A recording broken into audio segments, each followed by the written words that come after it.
Today at Let's Talk Marketplace, we talked about the dynamic landscape of Middle and Eastern European marketplaces. Czech marketplace expert David Cikanek joined us to talk about Allegro, Alsa, Emacs, Skoutz and more. And we finally had some good news from the fashion industry, with My Theresa buying Jux and Zalando and About You raising their forecasts. Have fun listening. Let's Talk Marketplace. The Marketplace podcast with Ingrid Lommer and Valerie Dichtel. Hello and welcome back to Let's Talk Marketplace. Glad you tuned in again for episode 83 now, where we once again dive into, I think, one of our top 3 topics this year, which is internationalization, flying around everywhere where I talk to marketplace people at the moment. And actually lots of talk about that as well on our first Marketplace Universe Connect event last week, which we organized in Munich together with our partner Plenty One, which was really a blast, wasn't it, Valerie? Yes, it was really great fun. Well, we had a really amazing time. We invited 50-something marketplace people in a really small cafe, hipster place in Munich. And we had great food and great conversation. And it was really, really nice to see so many people, also even keep people coming from Belgium, to this event and to talk and to exchange and to connect the people with each other. And that was really rewarding, I would say, because it was actually a lot of like organizational work and it was our first Connect event. And as you know, like projects or doing for the first time, it's always a bit more work than you thought about before.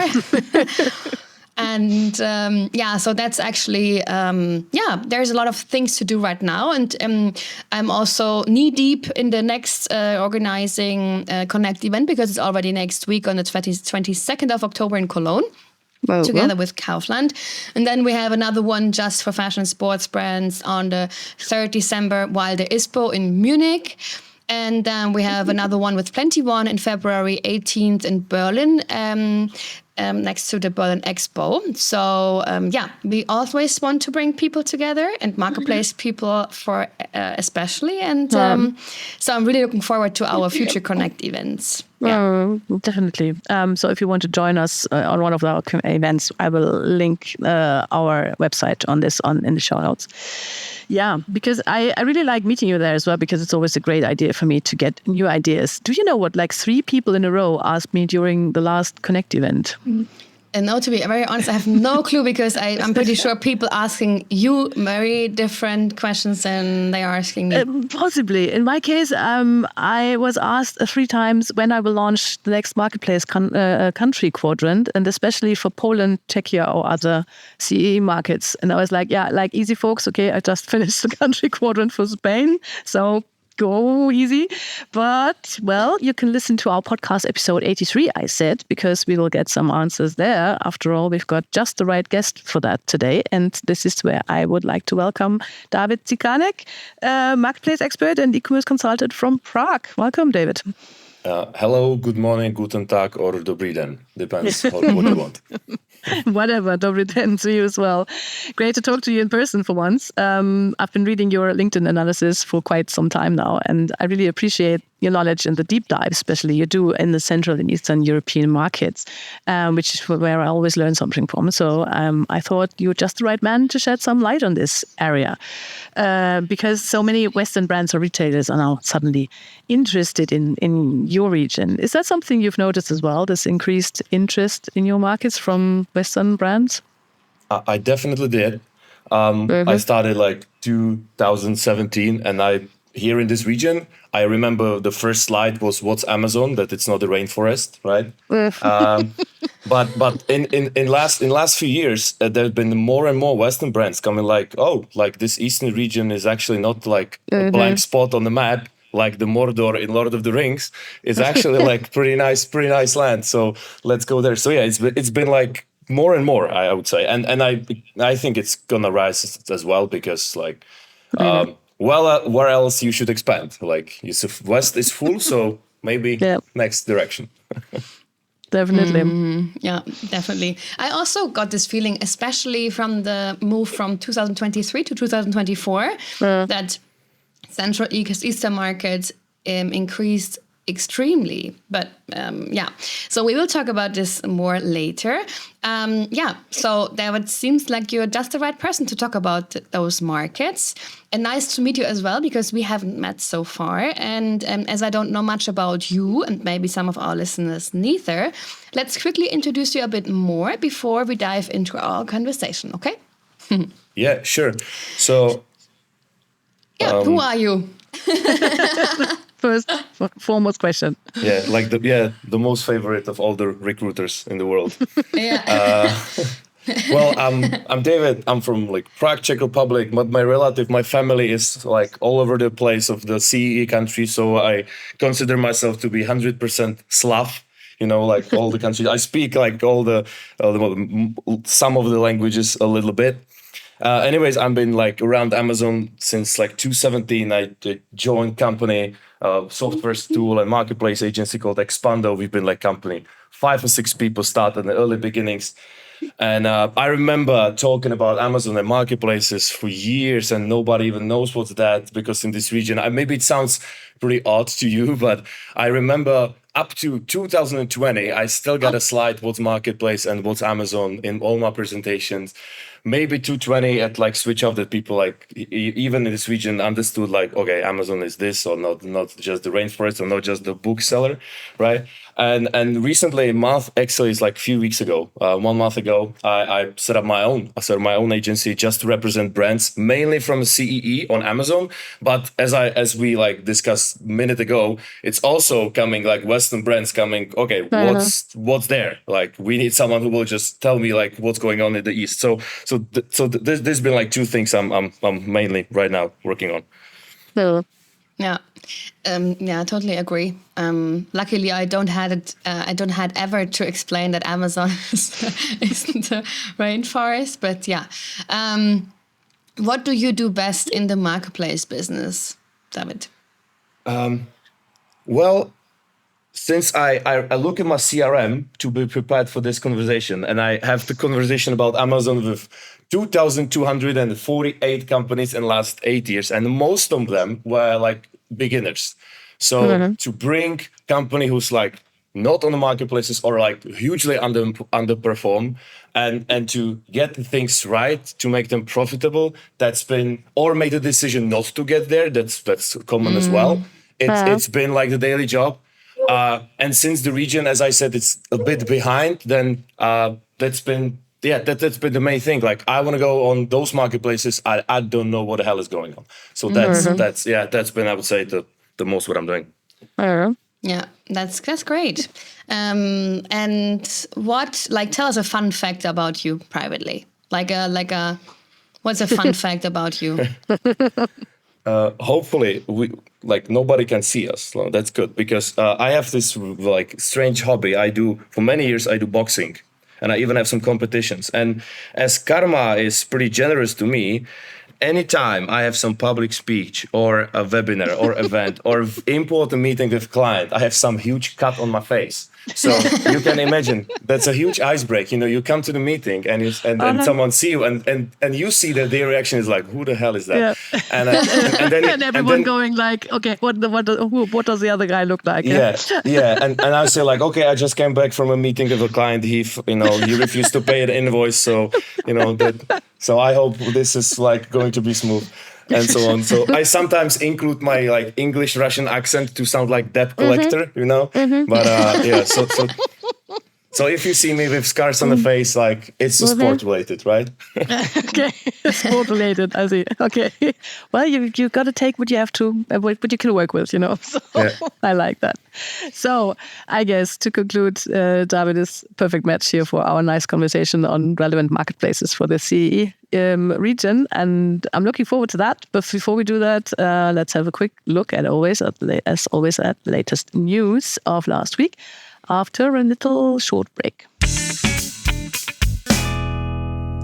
Today, we would like to tell you a bit more about a new partner in the marketplace universe, the e-commerce solution provider Chernobyl. Chernobyl was founded in Netherlands in 2014, but now operates worldwide and employs 263 people at 4 locations. In 2023, they generated a turnover of 24 million euros. Nevertheless, it's quite possible that you have not yet heard of Tenable. The company is not so well known yet outside the Benelux countries. Indeed, and this is mostly due to the fact that Tenable hasn't been very active marketing-wise, as Tom Meyer, head of new business DACH at Tenable, told me in our last episode of Let's Talk Marketplace. But it's also due to the fact that Tenable has evolved a bit over the last year. They started out with a single-purpose solution for product feed management, and now they have gradually expanded the service and are now a multi-channel e-commerce solution, which can map trade on all platforms, including marketplaces, of course. So interesting turn here from best of breed to nearly full service. And this is something that Tom and I discussed in our episode in more detail. So if you want to check it out, it's in German though. Yeah, and today Tenable can be used to manage, advertise, sell, and analyze products across many channels and teams. This means that the marketplace team, the e-commerce team, the social media team, and the performance marketing team can all work with the same software. The solution also focuses on automation. The aim is to spare users as much as manual input as possible and thus minimize errors. So large references, such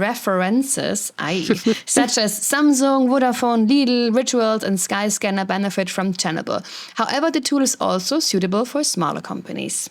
Yeah, and if you want to check it out, you'll find the right link for it in our show notes, as always.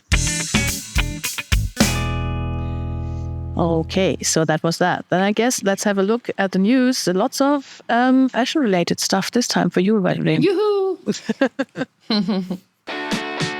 Newsflash. Right, so what do you have here? I think the biggest news of last week was that Mytheresa has signed a deal to acquire its larger but insolvent rival, Yox Net-a-Porter, for quite a lot of money, some 555 million euros, and a few shares of the capital of Mytheresa are being changed here. And together, Mytheresa and Yox Net-a-Porter will have roundabout a GMV of about 3 billion euros. From what we know at the moment, the two platforms will remain separate on the front end, but work together quite closely behind the scenes. Yeah, so Yox is obviously going to continue. You happy about that, Valerie? Yeah, I'm quite happy. So Yox and Net-a-Porter, it's really interesting because, Yox is still a marketplace business and they are really related in the terms of which brands do they sell. And Mytheresa sometimes claimed to be a marketplace too, which was never be really true. So it was we call it marketplace, but actually it's a hidden wholesale mixed up whatever model. And Yox has a really true marketplace business. So that was really interesting. And I'm really glad that Yox is will survive. And I think this match really makes sense. Absolutely.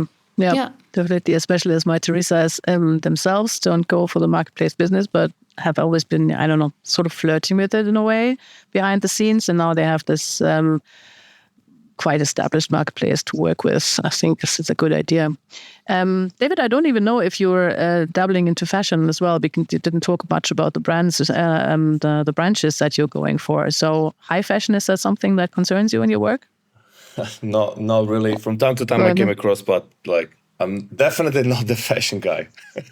Okay, not the fashion guy. I see. That's fine. We've got the fashion lady here, so that's great.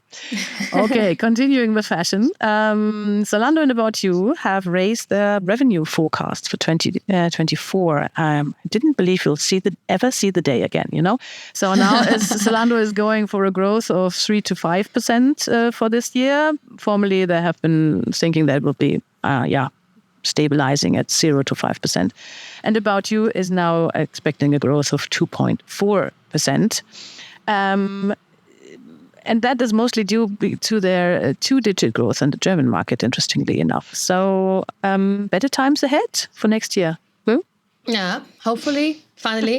And for this year already? Yeah, for this year, So No, I also can, I'm in contact with both of them due to a project I have on the side. And I can really see that at About You, there has been a lot of things changed in the background, especially within the team. And I have the feeling that they are really ramping up again. And Zalando also, they restructured a lot again in July this year. And I hope also they are coming even stronger back. And these, I would say, these are the first signs that something slightly changing. Hopefully. In a positive way. Yeah, Yay. I think some positive news for fashion would be really due. Especially as positive news have only gone to Shein in the fashion business in the last months. This continues with my next news. We've got some figures on Shein UK, and now their turnover just in UK has surpassed £1.5 billion. So now Shein has become the biggest online fashion store in the UK, leaving ASOS and Boohoo in the dust. And I just found out with my country quadrant for Spain, the same is already true for a longer time in Spain, where Shein is the biggest fashion retailer, far ahead of Zalando and anyone else. So, there's this... Funny that you claim it as the good news in fashion. I'm no, not so I didn't. sure. No, I'm not really. I mean, this is, depends on the perspective, I guess. Which one's Shein's perspective? Yes. So I think they're quite happy about what's happening in Europe at the moment. I mean, we digged a bit deeper. We have we released an article about Shein and the Western European fashion brands and who had already sold. I have the feeling this is like kind of a revival about like 10 years ago when this was happening at Amazon. Back then, and everyone was like, "Oh no, we are now at Amazon, but we're not. This is not us." And now we can see that Adidas or Nike or Ray-Ban, Swarovski, they're all on Shein sold, not by themselves, but due to marketplace business and different retailers and grey market and so on and so on. So there's a lot of things going on, and they are really putting their huge foot in the market and growing and growing and growing. So we really need to keep an eye on that. And also, as a brand, you really have to find a solution or answer on how you want to deal with it. Yeah, definitely. But what's the situation with Shein and Temu like in the Eastern European countries? I have no idea, actually. Are they growing just as strong as in the Western countries? In some countries, even stronger, need to say. Okay.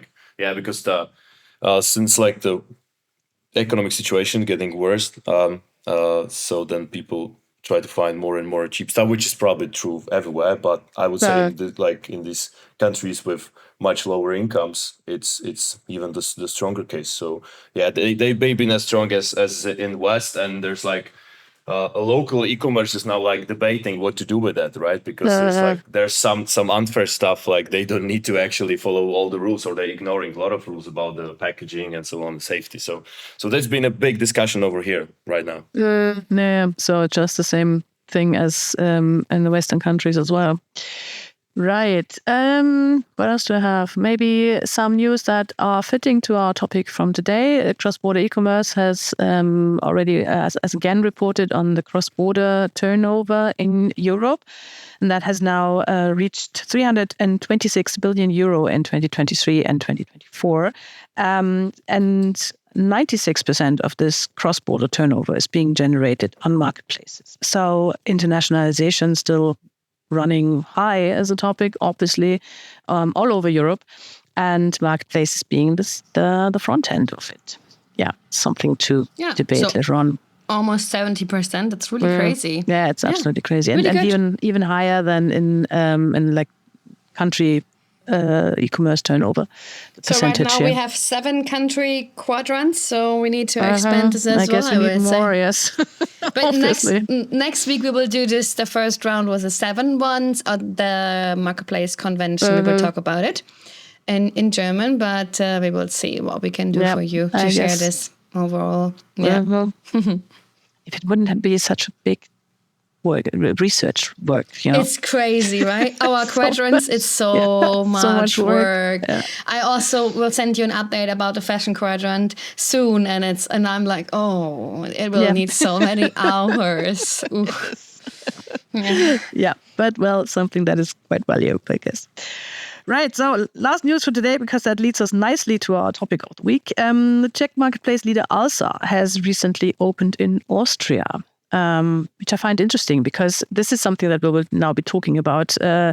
It's going back and forth in each direction. I mean, Alsa is coming to Austria, Kaufland is coming to Slovakia and Czechia and Poland, and Allegro is going to Hungary. It's like all over the place. Everyone trying to establish new markets here.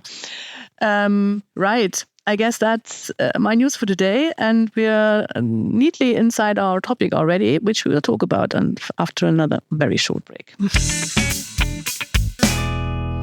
Yeah, and as we're talking about interesting companies from Central Eastern Europe today, we would like to introduce you to our new sponsor, Base.com, a SaaS e-commerce solution provider originally founded 2006 already in Poland. Yeah, and Base.com offers a comprehensive platform that helps companies make their operations more efficient, reduce costs through automation mainly, and open up new sales channels.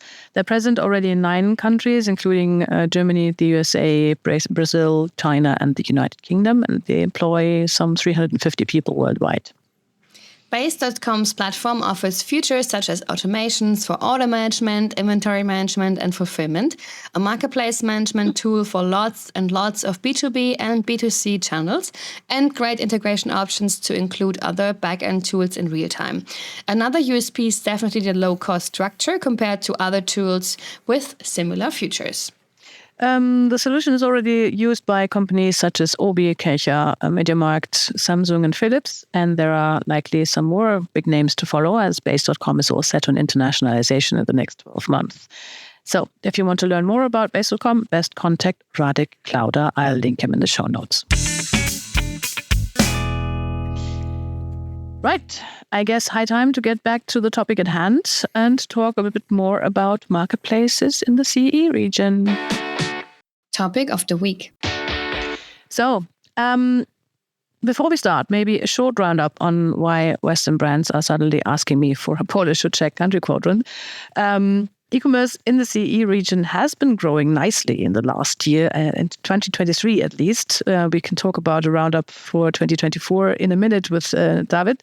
But there, I reported on some nice growth rates. So Polish e-commerce, for example, has grown by 12% in 2023, Romanian by 9%, 10% in the Czech Republic, 11% in Hungary, and 13% in Greece. And that was during a time when economies in Germany and France and other Western countries were struggling quite a lot. So, of course, they were interesting. And additionally, as I just said, there's a lot going on in these markets. Many marketplaces, players are moving fast and aggressively in all directions. So Kaufland has launched in Czechia, Slovakia, and Poland. Allegro has launched in Czechia and Slovakia and Hungary. Also, as I just said, in Austria. Trendyol has launched in Romania and Greece and Hungary. And as I read in a report by David last week, Skoutz, the biggest Greek e-commerce player, has reached unicorn status in 2023 with a GMV of over 1 billion euro. So lots of things going on, lots of interesting stuff, and a bit of a gold digger atmosphere, isn't it, David? Yes. Me as a Lord of the Ring fans, if you like Hobbit, now the CE region is actually the Erebor, the Battle of the Five Armies, right? So that's what's happening right now, because the West is like, it's settled, but the East is moving. Yeah. I read that article by you, and I was like, oh, another geek. That's fine. Yes. Great to hear that. Unfortunately, Amazon has this show called Rings of Power, which is supposed to be something related, but all hardcore fans knows that you should switch it off after 2 or 3 episodes. Yeah, okay. Let's not get started on this. We don't want to give them any, any publicity at all, I think. Anyway, right. Before Valerie tunes out completely, let's talk about... I already tuned out. She's already gone. I've never watched it.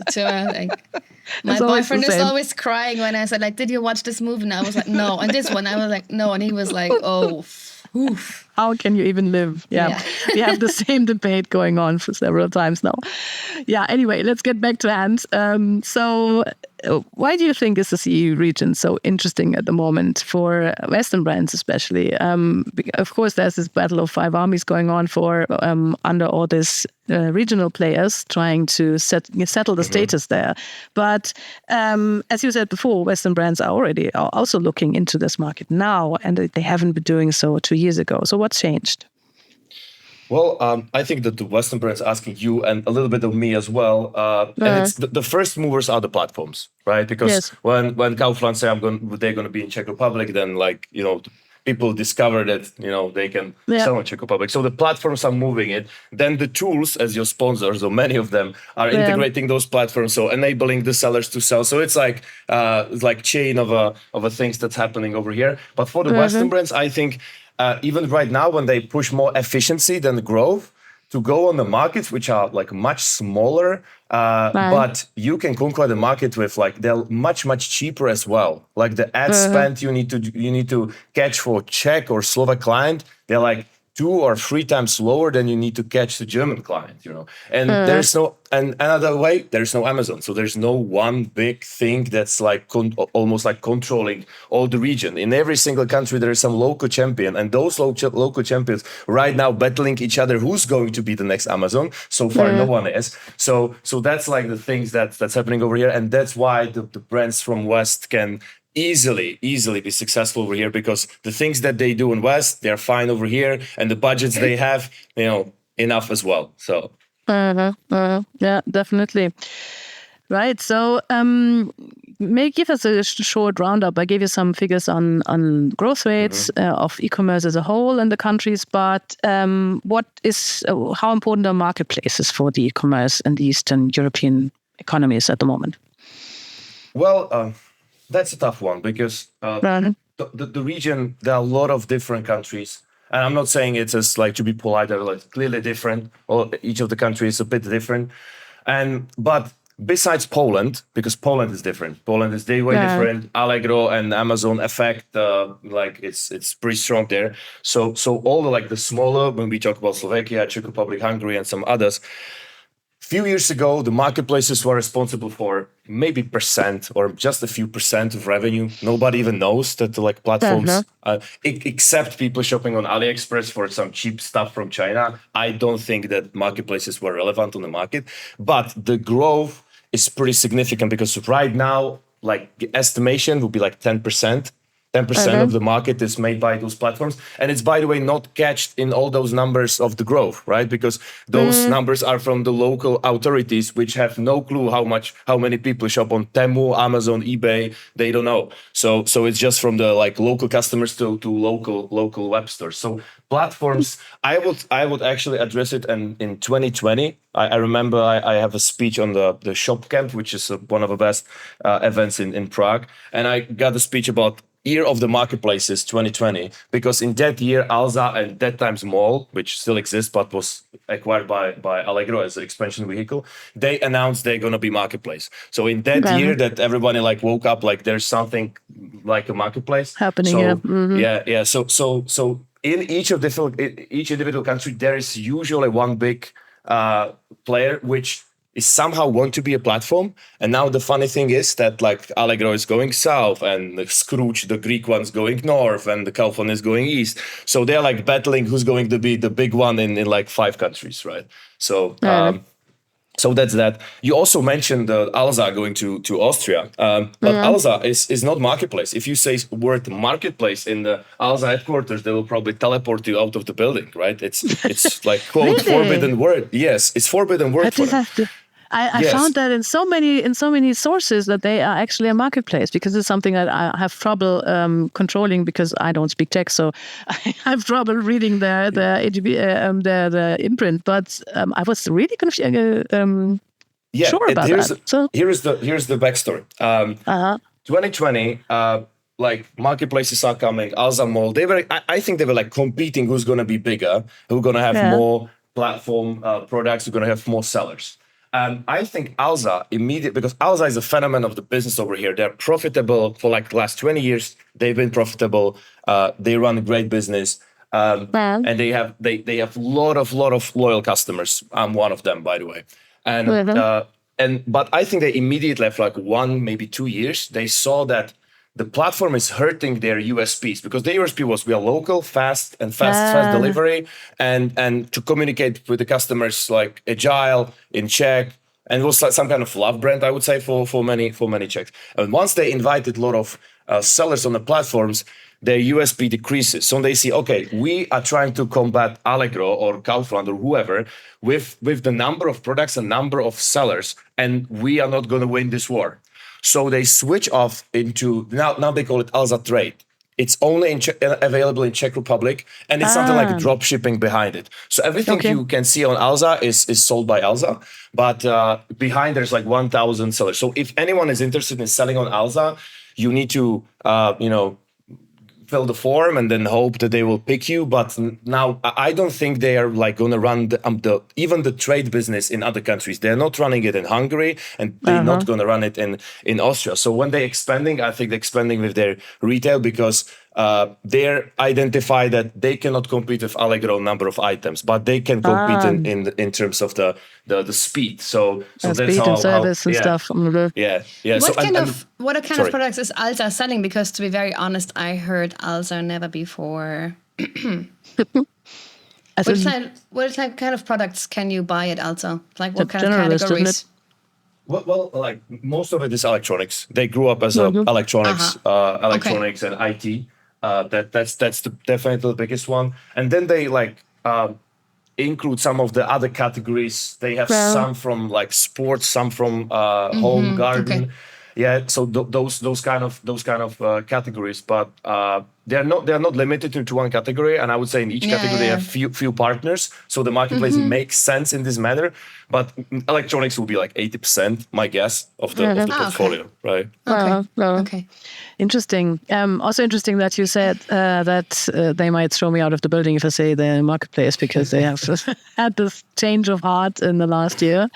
So what are the other big players there? So who else is competing to be the next Eastern Amazon?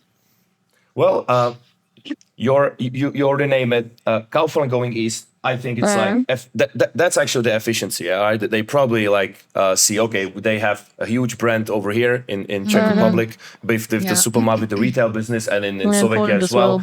Yeah, and they invest 1/10 of the costs, and they're gonna conquer the market. So they are the Western big guys coming over here. Then obviously Allegro, which is like probably the biggest e-commerce story right now happening in the last few months in the Czech and Slovak, since they're still unprofitable, still bleeding on an expansion while having tremendous results in Poland. Right, the last quarter they made 180 billion EBITDA. Okay, not actual profit, but best we have. And they every single quarter they pay 20 million for the expansion that they're losing it, right? Because they bought the mall group, which was Hungary, Slovakia, Czech Republic, and Slovenia. Web store number 1, 2, 3, depends on the country. And it was easy expansion, but it turns out that the model they run in Poland, it's not that profitable over here because Alza cleverly identified that being faster and local is actually better for the customer on this small local region, right? When the shipping is fast anyways, from the one side of the Czech Republic to another is from, well, I don't know, 200 kilometers. So you can deliver pretty fast, and you don't need 5 million items. 1 million is fine. So Allegro is tremendous results. And I think earlier this year, February, you have Allegro on your podcast, so anyone can listen about Allegro, how it works. Yeah, but that was a bit more actually about them trying to get Western European sellers. And there was also this talk last year that Allegro was trying to go more Western, to conquer the Western markets as well. Haven't heard much about that since then. So are they back to concentrating on the East then?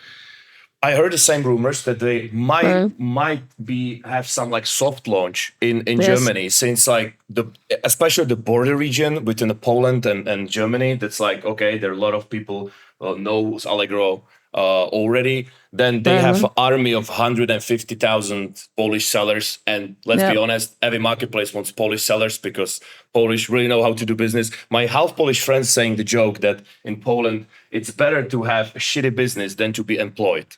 So they really, that's really like, so the Polish guys really know how to do business. I really admire them for that. So the Polish sellers, even a Skoutz, being in Greece and going to Romania, they're hunting Polish sellers because they know how agile and good prices they can have. Yeah. So I think they can have, Allegro can have like the soft launch, like we're going to launch it and organically we're going to grow there because of the brand size. And it will be more profitable than what they do right now in Czech Republic because they're bleeding heavily and it doesn't seem to turn out. I already calculate that they already spent like 1 billion euros on expansion into the like 20 million customer market, which is like what like you can buy the market for the price. So Allegro is a big unknown right now, and they're expanding to Hungary right now. They launched like a few days ago, literally. Yep. And let's see. And then Hungary is pretty interesting because then EMAG is the Romanian number one, and it's been number one in Hungary as well. But I think Alza is right now with their retail is number one since like January or February. So EMAG was number two, but it seems like EMAG is like backing up a little bit because they switched off their retail in Hungary recently, right? So now they are quote just a platform in Hungary. They don't have any first party in Hungary, and now Allegro is coming. So I think that like it's going to be Alza against Allegro on the Hungary market, and EMAG it's like gonna be just in Romania or mainly in Romania because they already left Poland. So it's already 1-0 for Allegro, and I think we can see it's gonna be 2-0 in Hungary for Allegro against EMAG. So EMAG's gonna be like the regional star in Hungary, but despite that they have Bulgaria as well, but it's pretty small in terms of revenue. So those are the biggest, and then you have the Amazon, which with the global brand is capturing more and more, and then you have the Chinese going like everywhere. So that's like mixing things up, and it's nice time. And what is about Skoutz? Because when I was doing the marketplace quadrants and categories, they were also contacting me. We're like, hey, we're in Greece, and I was like, Greece and marketplace business, what? And now you're telling me they became a unicorn, and I'm like, oops. Maybe put the bet up there. Yeah, I had the same idea actually. I put them down from my last quadrant for DIY, and then I saw the figures and like, okay, better put them back up again, I guess. So do you have more insight about the story about Skoutz? Well, to be honest, I never ever sold at anything. But last week I will have vacation on Rhodos, and I know because I'm like lying on the beach, and after 10 minutes I'm like, okay, I need to do something. So I tried to Google about the market and so on, and then I like tried to even order something from Skoutz, and they have some. This sounds like a promo, but it's not. But they have some very interesting features I never seen in other marketplace. They, for example, have C2C platform inside the B2C, right? So the customers can resell the stuff bought on Skoutz to other customers. Or for example, the website looks like a news feed for social media. So there are influencers making content for the platform, gaining the affiliate shares, and also boosting their audience on other social media. So it's very interesting, very interesting. And they had like 30% in Greece. So now they're expanding to Romania.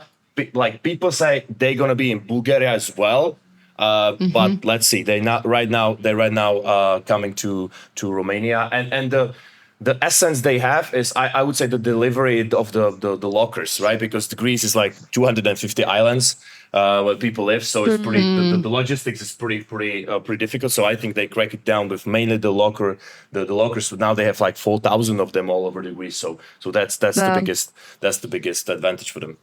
Which makes Greece also quite safe for them, I guess, because this logistics is something that another player would just have to crack first if they wanted to conquer this market.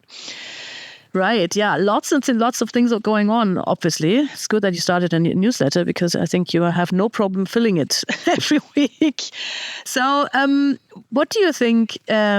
You've got some insights in Amazon as well. So in a more Western-orientated marketplace, are these Eastern marketplaces that we have just been talking about, do they work in the same way? Do marketplace sellers compete there in the same way? Is this like the same rules for being successful on these marketplaces, or is there something different? Usually the rules are the same.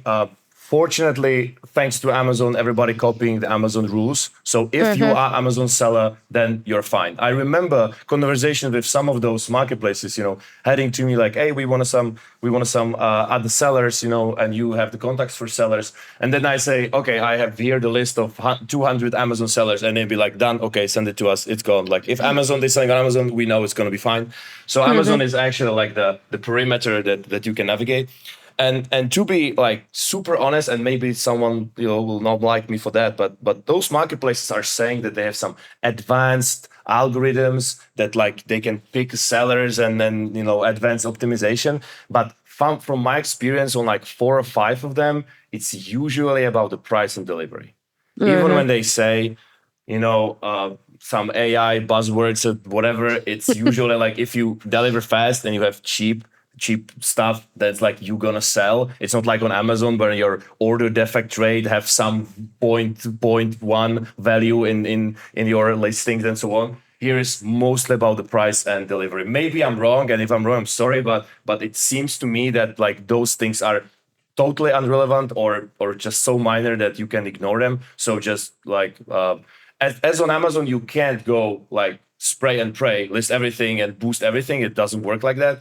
On those other marketplaces, I never actually found any way how to measure what's going to work, because those marketplaces usually they are growing fast and they overlapping the categories like pretty lot. So if someone is actually trying to get on some of those marketplaces, just spray and pray. List everything, try it, and after the first like 3-4 months, you will see what's working. Like do not try to pick anything, because I never ever found a formula to do so. As well as on Amazon, you need to do so. So that will be what the sellers will do. And maybe one more thing. I know that every nation would like to speak their local language. Nobody wants to speak English. But the problem in this region is people can't even speak English. So it's not like they don't want to. They definitely don't want to. But a lot of them don't even are able to speak English. So English not going to work as always. So local is like as everywhere, necessary. And another question, I know you said like fashion is not your main part, but I have like 2 other marketplaces. It's called Modivo from Poland and Fashion Days, which are also based in Romania. Do you have some insights on their marketplace business? Not really. I just catch the news that the Modivo CEO had some bad interview, so he got turned down. But that's all I know. It's all I know. I actually not the fashion expert, but when you're saying fashion, it actually reminds me in 2018, Zalando and About You with like maybe like in just 1 month they entered Czech Republic, and this was actually the first time when big platform enters a Czech and Slovak online market, and it was a huge disruption because they enter with almost unlimited budgets, which was still like 10% what they spend in Germany, but it sounds like unlimited in those countries. And they have free returns, free shipping, and the number of items that no one can compete with them. And after they actually totally changed the fashion market over here. They are number 1 and number 2 by far in this region. And after like 1 year, they limit the switch off the marketing or the aggressive marketing, and they're going pretty solid. And I think they are very, very strong over here. And it was actually what's happening with Allegro or what's happening with Temu. It was just on a smaller scale because only fashion business, only like 10% of the e-commerce business could actually feel it. So you remind me that, like we already have this battle, but it was like small and no one noticed it. So what I can tell is that About You was, I would say, more focused on the Central Eastern European market compared to Zalando. But yes, they entered both. And for About You is a big part. So I'm also curious because Fashion Days is coming more up, and Modivo as well. And for example, Allegro for fashion, I mean, I don't count basics into it, like socks or something. Yeah. But fashion is on Allegro not a thing. But sports, for example, is a different kind of sports is at Allegro then also more known. So that's these are the main differences, I would say. Yeah. Mm-hmm. But I see this is the struggle of the generalist, and it's same everywhere. Alles are same. Alles actually once acquired the biggest local fashion seller. I think it was Zoot, which was number one, then Zalando and About You. Now they're number 3 in fashion, and they acquired it, I think, for their quote marketplace when it was like on the date, and it didn't work. Because the customer wants like a difference. Same for Allegro, same for Amazon in the end. So do you know any like generalist who knows how to do like this like lifestyle high fashion? Because I don't know. No. Not really, no. No, because they don't want to be seen. They don't see themselves there. And Amazon tried it for years and years and years and always failed, to be very honest. Yeah. So yeah, I would say that's the truth. Though luxury products, they will always be on other marketplaces, on specified ones. For example, Farfetch or 24s.com or more on these ones. Yeah, but it does show the story about Zalando and about you entering these markets and entering with, for them, small budget, but then conquering them really fast. This is something that could happen in other branches as well, isn't it? I mean, let's get some big DIY player like DIY.com or something who just says, okay, let's conquer this market. They go in, they get it, they have it 1 year later because they enter with these big budgets. Is that something that you see happening in other branches as well in the future, David? Yeah, I think it's going to happen at sports. Decathlon is going to be big over here. It's like the rumors. Yeah, the rumors. I already have some questions about them from the sports related sellers. So like, okay, so something is happening. So the sport may be the next one. Yeah. Yeah. Decathlon is definitely already looking into those things. They are doing a really good job. Yeah. Yeah, and they have the money to expand that huge. So, and that's it's really depending on how big the competitors are already there in the countries, or if there are not so many competitors. I mean, if there, I think it was easier to conquer markets when we have less competition. For example, in Central Eastern European markets in terms of fashion. And now they are like from the internal ramping up, and then from external, like from other countries coming. So it's such an interesting market. Yeah, dynamic market. Yes. Yeah. But don't like to not like overhype that. Like it's small, so you're gonna conquer it. If you look at the relative numbers, the Czech Republic has higher e-commerce share on the retail than the Germany, I think. If I'm not mistaken, maybe I'm wrong. And they definitely have more web stores per person. In those local states, in many cases, they're just like super high, locally optimized, small services are growing, right? So we have here, for example, ShopTat, which is the web store platform, like having like 30,000 out of 50,000 web stores. Of course, on the GMV, that's mostly the smaller shops. But it's the quality of the store is actually like competing with Shopify, but only on local scale, obviously. But so there's so many good local services happens that because I don't know why, maybe that in the 90s, that's like, it was some kind of like sexy industry. So many clever people, especially from Czechoslovakia and Slovakia and other countries too, happens to be in e-commerce. So Notino, the biggest beauty store, is from Czech originally, right? They're not marketplaces, just retail, and so on. So there are many like e-commerce unicorns. So it's definitely not easy market, right? It's maybe small, but the relatively it's pretty complicated. Yeah. Talking about this, because I have to look a bit at the time, but I still want to touch that topic for once.